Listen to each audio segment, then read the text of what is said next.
Hey, how's it going, everybody? It's your boy, Delightful Kissboy, and today I want to talk about personal finance and the reasons why I will probably never become a finance YouTuber, a FinTuber, or whatever, okay?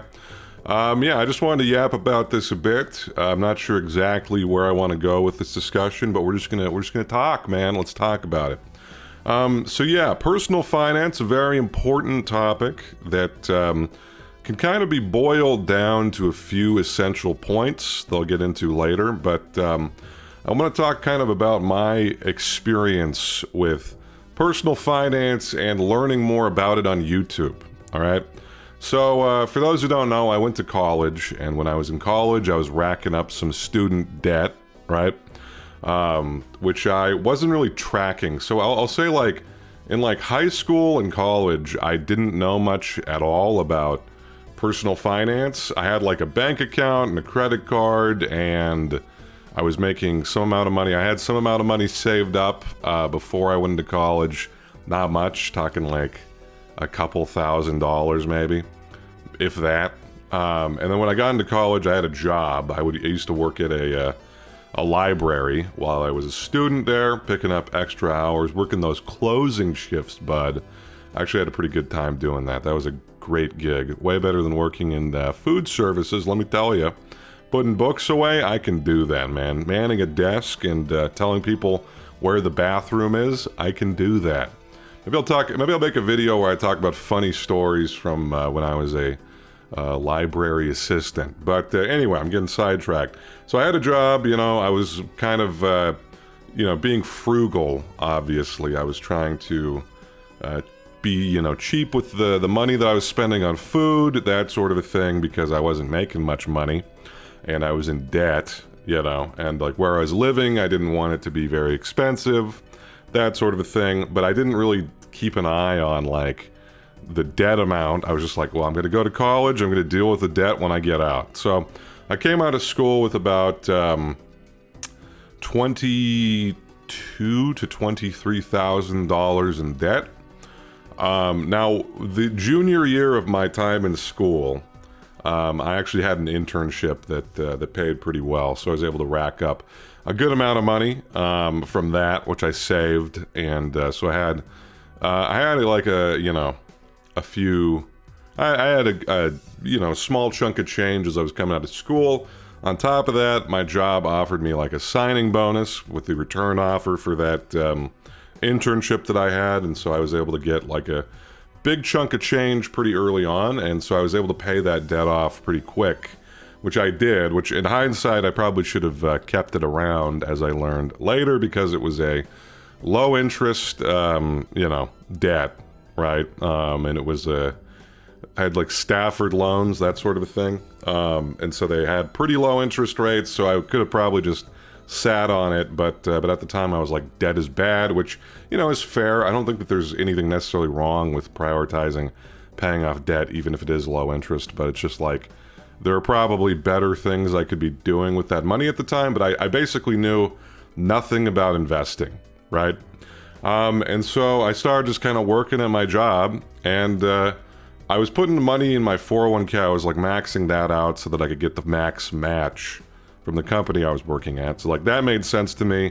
I was just kind of putting it into the retirement, whatever, the life cycle funds that they had in the 401k, and I was just like, that fine, we'll do that. It's like a BlackRock life cycle fund, I didn't really know much about it. I was just like, well, if I'm getting like, an extra whatever $1,000 of matching, that sounds great to me. So I was maxing that out. I was paying off my debt. I bought a car pretty soon afterwards, and I just paid it off, right? Because I was like, I don't want to have the debt. And like, I was talking to my parents, and my parents, like, they, my dad, like, they're very frugal. They're very frugal people. They don't necessarily, they're not enthusiastic about the stock market, I should say. Like, my dad knows what he's doing overall, but like, when I was telling him I'm just paying off this debt, he was like, oh, that's a good idea. He's very like risk averse, that sort of thing, when it comes to money. So I think that like paying off debt just made sense to him, but But later I found out it's like, okay, well, I probably didn't need to just pay off the car all at once. Could have probably once again been investing that money and then just paying off the loan over time. I mean, essentially when you're doing that, you're basically leveraging whatever asset that you have to invest more, you know, which I'll talk about later, but I don't know, you're increasing your risk if you do that, but it's still relatively low risk, you know. We're talking about a car loan, not a huge deal. So anyway, I was making good money, but basically what I was doing was it was just like paying off my debt, maxing out my 401k contributions as much as I could to get the match, and then everything else was just going into a savings account, essentially, right? Which, you know, was fine. It was fine at the time. And then on top of that, my job gave me a certain amount of stock. It's at a big tech company. I'm not going to talk about it. It's not Google. All right, I went to Google later. But they would kind of, part of my compensation was stock that I would get in the company. And I wasn't doing anything with that stock. I was just holding on to it and letting it, you know, do its thing. Not realizing how much risk I was essentially taking by doing that, you know? Like, I mean, it was a big tech company. Some might say it's too big to fail. Who knows, you know?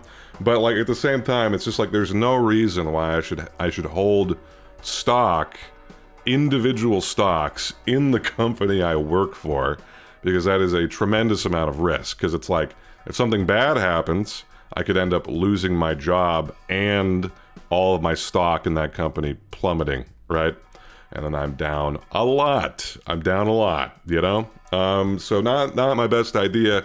Fortunately, not knowing what the hell I was doing paid off, because that stock I had basically like 2x or more while I was holding on to it, because I just was had it and I wasn't looking at it, and I was just like, all right, I'm getting a certain amount of stock. And then it was just like, by the time I figured out what I was doing, I was like, holy shit, this money has grown a lot. Now, once again, that is a fluke. That's just me getting lucky. I have been very fortunate in my life, but there you go. Okay, so that was fortunate, but once again, so basically all I'm doing at this point, debt-free. I'm renting an apartment. I have a car. The car's paid off. I'm making money, putting money on my 401k, you know, not choosing funds or whatever, and then, you know, just storing the rest away in cash in my savings account. I am naturally a pretty frugal person. I don't spend much money on anything except food for the most part, and that's about it. I don't really like buying things. I don't like spending money on things. It just internally hurts me. Okay, so I'm just kind of on autopilot, and it works out well because my means are nowhere near the amount of money that I'm getting paid for my tech job, right? So it's all working out. It's all good. And at a certain point, I mean, I'm just doing this for years, basically, and, you know, I'm able to just kind of live the life I want, you know? But my mom actually suggests, it's like, hey, DKB, because that is obviously my real name, you should look into buying a house. And I was like, should I? I mean, I was like, I don't really know. I haven't really thought about that. I was just living in an apartment. It was pretty close to my work, which was working out for me. Although my apartment sucked. I basically went to the city so it was kind of an expensive city to live in, you know, near the place that I worked. And I was like, what is the literal cheapest apartment that I can fucking find? Because I don't care, you know? And so I got literally the cheapest apartment available, and it kind of sucked, you know? Who could have guessed that the cheapest apartment would suck?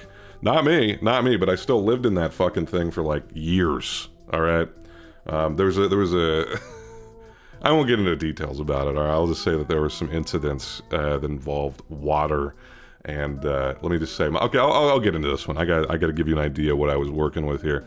My upstairs neighbor, I had like a family of 6 living above me, and there was a garbage disposal, technically, in this building, but the building was very old, and what they were doing is they would basically just put so much fucking food down the garbage disposal up there, and it backed up one time. I would work late also, so I come home from work, and my basically disgusting food water had overflowed through my sink and my dishwasher, and it was all over my kitchen floor. It just smelled awful. So anyway, yeah, there you go. That's what you get if you get the cheapest apartment that you can find. All right, there you go. That was a fun time, man. Anyway, so my mom suggests, hey, maybe you should look into buying a house, because she really wanted me to buy a house. And I was like, I wonder if that's even like feasible, because I didn't know anything about like the house purchasing process or anything like that. And so I was like, let me look into like, you know, how much money I've got saved up and that sort of a thing, right? And so I started like looking up videos on YouTube to try to figure out like what does the home buying process look like. And that's when I stumbled on Graham Stephan's account. Now, some of you may be familiar with Graham Stephan. He kind of popped off for a while. I don't really know what he's up to now. But he's like a financial influencer, financial YouTuber. He got big for his personal finance videos as well as his like real estate videos, because he was a real estate agent. He was into real estate investing, you know, that sort of a thing. And he got really big off of his videos. And so I was watching those videos, and I mean, his early videos I thought were like relatively good for the most part, you know. He was kind of just covering, it's like, you know, what does buying a house look like? I can't speak to his real estate investing stuff. That has not been something that I've really had much insight into or, you know, desire to get into. I don't want to manage properties.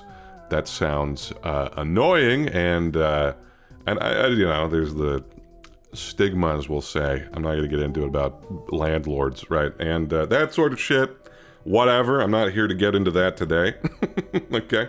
I'm here to just talk about personal finance, all right? But I was getting value out of his, you know, things where he was talking about taxes, you know, 401ks, these different accounts, that sort of thing. And then also just the overall home buying process, right? And how much money you probably need, you know, interest rates, that sort of a thing, you know, how all that shit works. And so I was learning a bunch from the guy, and I'm like, man, this is pretty sweet, you know? And so basically, because me like looking into buying a home basically got me to learn about all of this finance stuff. And I was like, man, I have been doing this wrong. You know, I should be investing this money. It shouldn't just be sitting in a savings account necessarily. You know, some amount of it should, obviously, but there's a lot of, I guess, opportunity that I am leaving on the table by just doing that, right? And so, you know, I'm watching these videos. I'm branching out to some other YouTubers as well. Like, I never really liked this guy, but there was Andre Jick, who was kind of making the same types of videos. And then my least favorite, Meet Kevin. I hate that guy. I'm sorry. You know, if you like that guy, that's fine. I don't. Okay, I never have. He just always has come off as a smarmy asshole. All right, but there you go. I don't like him. But sometimes I'd watch some of his videos just because it'd be on a topic I was interested in, yada, yada, yada. And then finally I found the promised land of the Plain Bagel and PWL Capital, Ben Felix. All right, these are my Canadian goats, and that is when I started to learn a lot about the stock market, a lot more about index fund investing and that sort of a thing. And I was going hard on it. There was a period of time, probably a year, where I was extremely interested in personal finance and investing. And so I was learning as much as I could about it. Kind of came out the other end of that just looking like, okay, well, I'm just going to keep track of my finances and basically put a lot of money into just large index funds. And that will work for me. So I'm a Vanguard boyo, you know, low expense ratio index funds. This is not a financial advice. I'm just sharing what I do. And it's very simple. It's basically just put money into index funds that I don't need right now. And other than that, you know, just keep a ample emergency fund and call it a day. That's about all I do. Okay, and that's what I wanted to touch on. All right, is that when it comes to being like a financial influencer, like somebody like a Graham Stephan or whatever, they kind of run into this problem where once they get past all of the kind of valuable, common sense, basic stuff, which is like pretty easy. I mean, it's like a lot of people don't know it.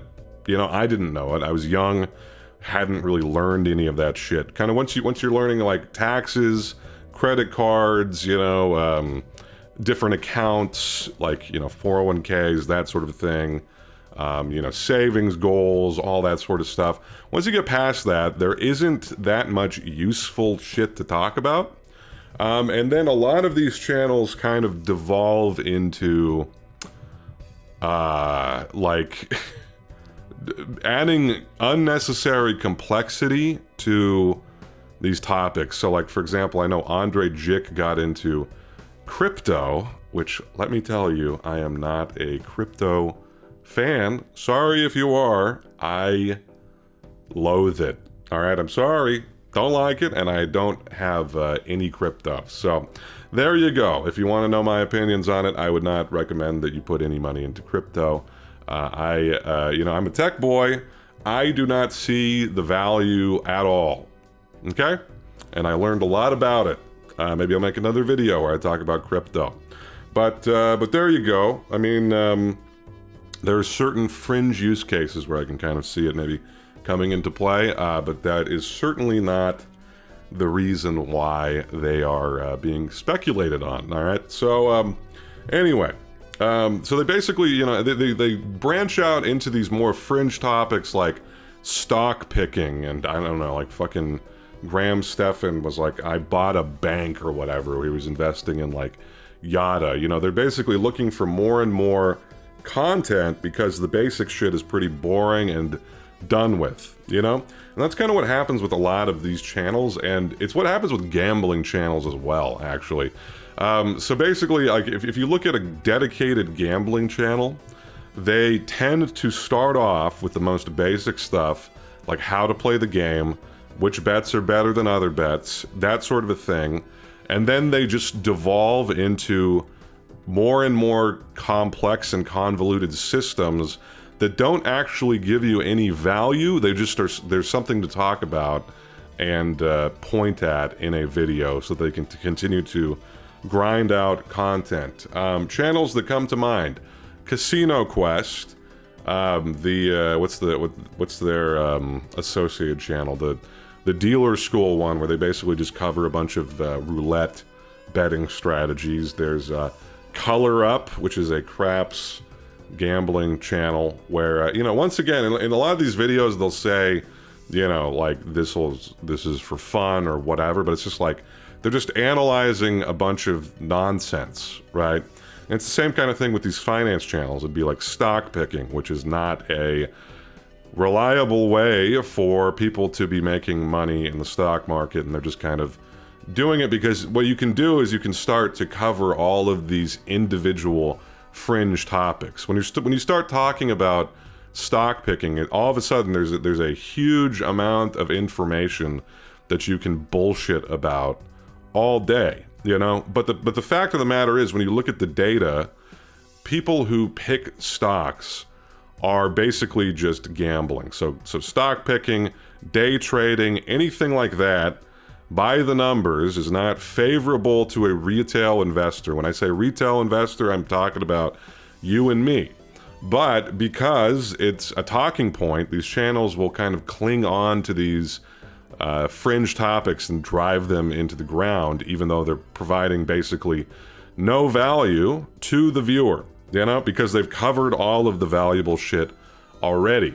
And so this is kind of the reason why I don't want to become a financial channel. I know a good amount about finance at this point, you know. I was passionate about it for a while, but I don't want to get to the point where I'm like, okay, I'm a finance channel, people have subscribed to hear me talk about finance. Also, I don't want the responsibility of telling people what to do with their money, you know. And, you know, I'm running out of video ideas because there's only so many ways that you can say, you know, invest in low cost index funds, you know? And that's just a problem that I want to avoid, and that's kind of why I'm setting my channels to try to avoid that sort of pitfall with my videos. I'm trying to basically have the through line not be the subjects themselves, because I don't want to be married to a subject that I have to, you know, beat into the ground. And I think that would happen very quickly with finance videos. So at some point I may release some videos where I talk about personal finance. I would really want to make sure that I get those right. I think I know the basics pretty well, but I just want to, you know, make sure it's presented in a way where people are like, this isn't gospel. You know, you'd be best off maybe working with a, you know, a personal finance expert, right? You know, your mileage may vary with that kind of a thing. It's more like, I think a lot of the times, once you learn the basics, it's more about building habits than anything else, and like setting up those systems. Like you can know what you're supposed to be doing and still just not do that completely because you don't want to. It's kind of a similar thing with like people who hire nutritionists or like personal trainers, that sort of a thing. A lot of the time it's less about learning what you should be doing and more about having somebody there holding you accountable, you know? And I think it can be kind of the same thing with a lot of these financial influencers. If people are kind of tuning into these videos, they can kind of get themselves the mindset of like, okay, I need to be paying more attention to this. This is kind of like my personal trainer, you know, on YouTube. And so I think there is value to people kind of repeating the same sorts of things over and over again. But I think it doesn't hit the same as much as when there's a person who is like looking at your specific situation and telling you, you know, tailored advice, right? And kind of holding you personally to account. I mean, I think it's a similar thing to why something like therapy works or whatever. And so anyway, the point of all this is just if you want to learn about, you know, finance, investing, that sort of stuff, I would say, look, you can go to some of those influencers. Like, I got a good amount of mileage out of Graham Stephan's earlier videos, I can tell you that much. But just kind of look for maybe the most popular videos, I would say, maybe. I can't be certain of that. Some channels that I do like a lot, I like the Plain Bagel a lot. It's kind of this one, you know, no-nonsense sort of investing thing. I haven't kept up with him. I'm hoping he's still good, but I know that Ben Felix always puts out fucking bangers, okay? Ben Felix is definitely a channel to check out. It's pretty dry, it's pretty technical, because he's a portfolio manager at an investment company where they go really in depth on research papers, which I think is awesome.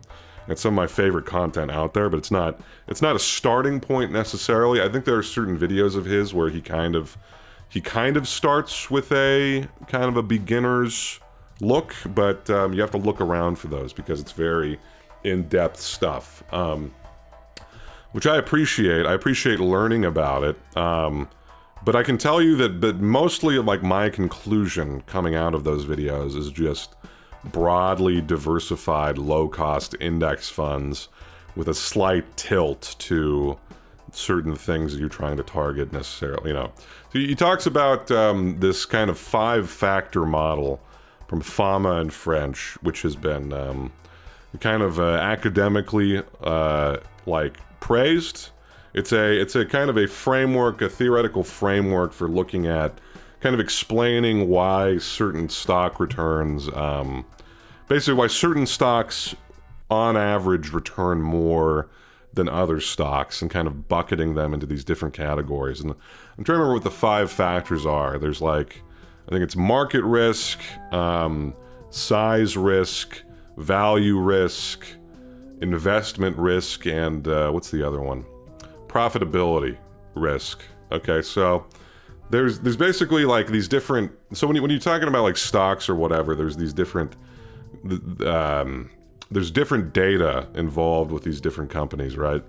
And this is basically trying to aggregate a bunch of that data for all these different companies, comparing it to stock returns and kind of explaining why certain groups may overperform compared to others. And so like something like value would be that like the value on the books of the company compared to the price of the shares of the company is like disproportionately low or something like that. And then you might get a certain advantage investing in those companies.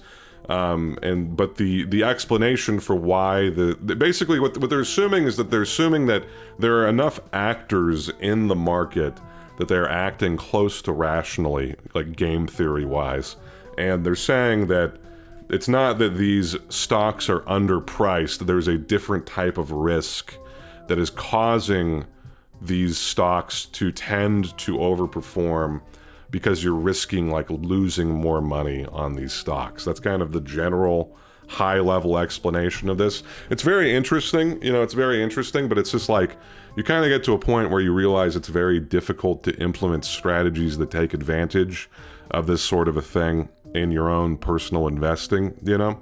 And so instead, you're kind of just better off, I think, taking the market risk, which would be a broadly diversified index fund that's low cost, which I use Vanguard. Vanguard's got some pretty good options. I'm sure there's other options out there as well. I just know that Vanguard has a pretty good reputation, and they're pretty low cost, so works pretty well for me. All right. And once again, not a recommendation for what you should do. You should talk to real professionals when you start to get into the point of investing. But I think as far as like personal finance stuff goes, you can start on YouTube, I would say.